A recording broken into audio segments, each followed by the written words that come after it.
What's up everybody? This is Whiskey in the Six, I'm Rob. Today I'm going to give you my top 10 best whiskeys that I've tried of all time. Now these are all going to be Scotch because the best whiskeys I've ever tried are mainly Scotch. I've had some excellent samples over the years, I've had some excellent Asian whiskeys over the years, some excellent bourbons over the years, but they don't crack the list. This is a super long list. I'm only going to give you 10 because I've been making this list forever and it's really hard to sort through what's 50th versus 49th and all these different things. There's lots of variables involved here. I didn't put anything on the list that I felt wasn't really a fair shake at the whiskey. So if I had less than half an ounce, for example, it's not gonna be on this list.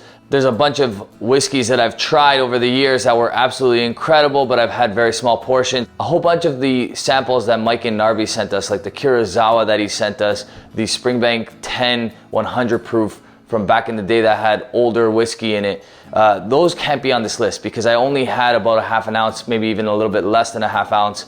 So it's not a really fair assessment of the whiskey, I don't think. The stuff on this list I've had full bottles of pretty much, except for a couple. So here's the list. Here are my honorable mentions. Valinch and Mallet did a Ledaig 10-year-old. Now the whiskey itself was aged in a Bota sherry cask that was over 100 years old. So there was 100 years of aging sherry in this barrel. They moved whiskey into this barrel and that's what that Ledaig was made of. That's on my honorable mentions list. It didn't quite crack the top 10, but it's so high on the list because of its unique character. Nothing I've ever tried in my life was like this. Just a really unique quality whiskey. I'm gonna put links to each whiskey I mentioned below of my full review of these whiskeys if you want to check them out. A couple other quick honorable mentions. I did a Balvenie Ton given to me by a friend of the channel, Richard. Just an incredible whiskey, honestly fantastic. Definitely on the honorable mentions list, but I bet you if I had more time with it, it probably would have cracked the list. Springbank single cask Burgundy, it's a 12-year-old. I'll give you the review in the description below. This was an incredible whiskey. We all loved it. It went way too fast. I wish I had more of it. Had a whole bottle, but again, this was also a gift to the channel. Incredible whiskey. Here we go with the top 10, and I have a feeling it's gonna have some controversy attached to it, but this is my honest list, and it was really difficult making this list. I honestly had a really tough time.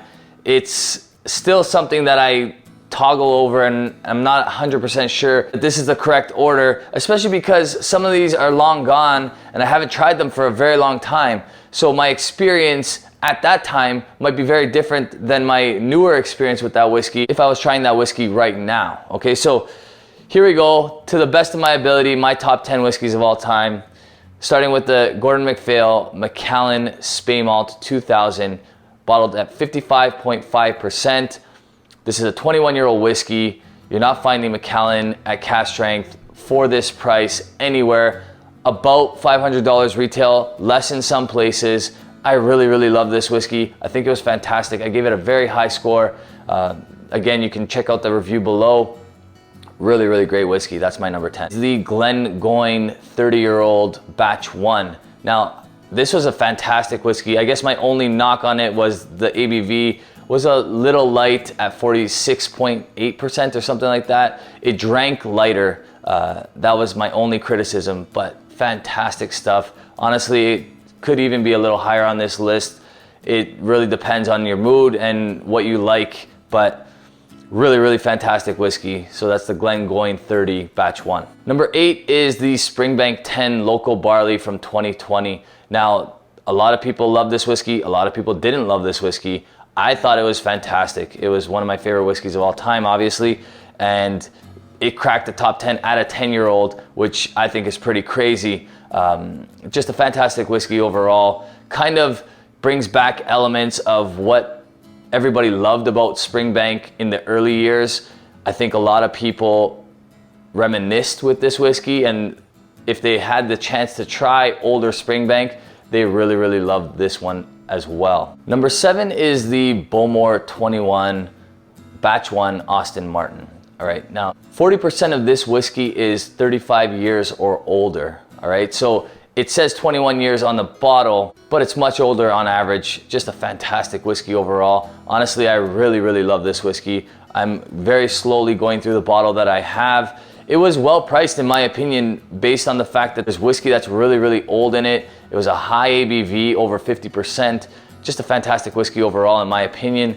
That's why it had to be my number 7. Number 6 is the Highland Park 30-year-old. Now this is the older variation of the Highland Park 30-year-old. It was 45.7%, and really that's all you needed for ABV because it was fantastic mouth coating, just an incredible whiskey overall. I really did love this whiskey.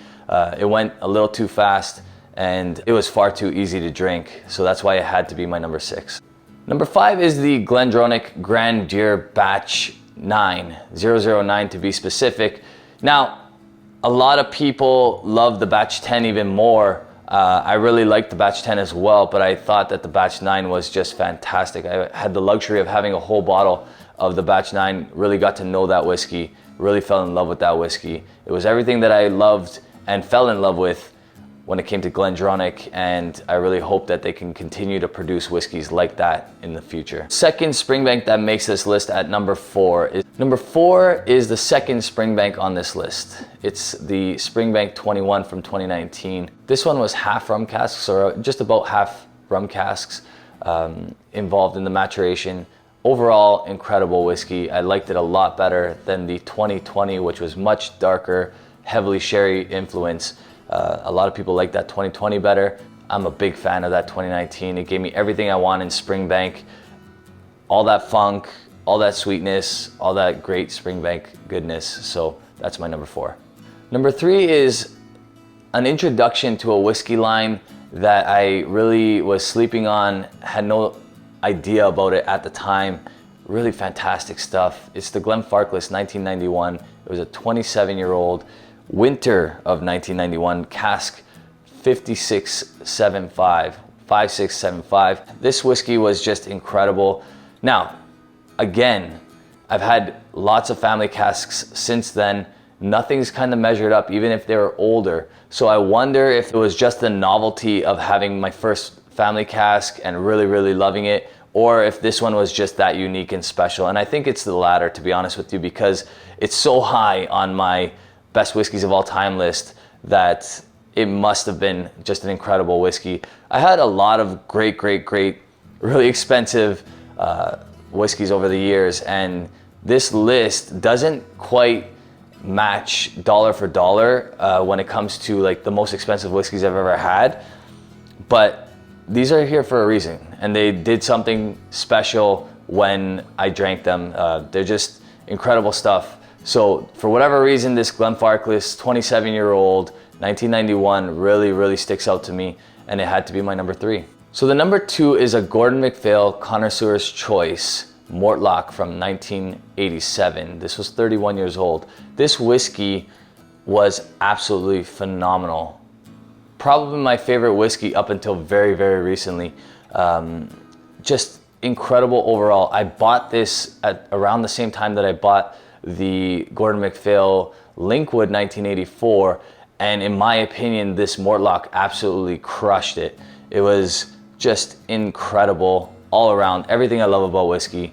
It was a refill sherry cask, but it was the darkest whiskey I've ever seen in my life at the time. Just incredible stuff. Really not a surprise to some of you probably, knowing my scoring and knowing that that's the highest score I've ever given on my channel, but just an incredible whiskey overall.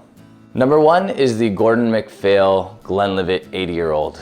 Okay, yes, this is the oldest whiskey I've ever tried. It's also the most expensive whiskey I've ever tried. I was lucky enough to have 2 goes at this whiskey, all right?